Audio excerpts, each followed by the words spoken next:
Star Wars was a big influence on me because it came out in '77. I was born in '66, so I was right at the right age for that thing to hit. And it was before all the hype. You know, it was the first to kind of the popcorn blockbusters. You had that, and then you had Spielberg's films. So you had like Jaws and that.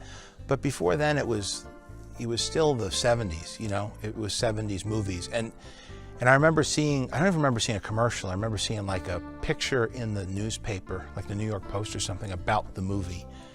And it was after it was out already, and it was like, this looks pretty cool. Or it was coming out, I forget.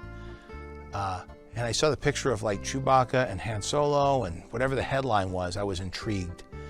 And I went to see it, and then it was just like, it just pinned my ears back just looking at that thing, and I was just mouth agape.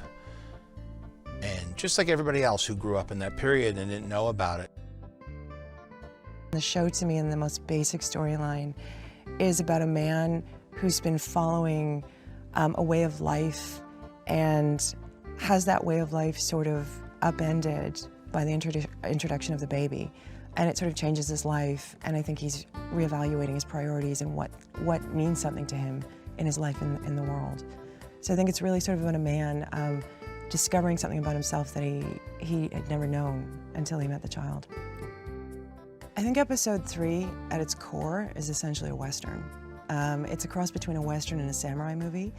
And when I very first came in and I got the script, that was my first thought, and that's been a very strong reference that John's given us throughout the show.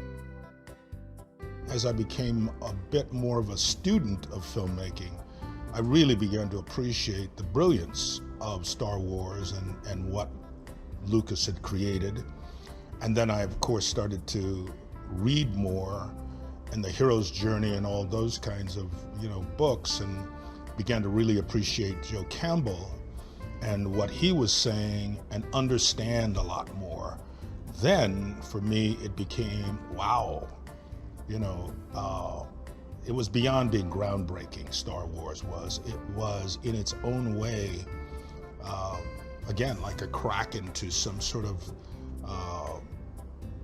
other universe that I hadn't been exposed to,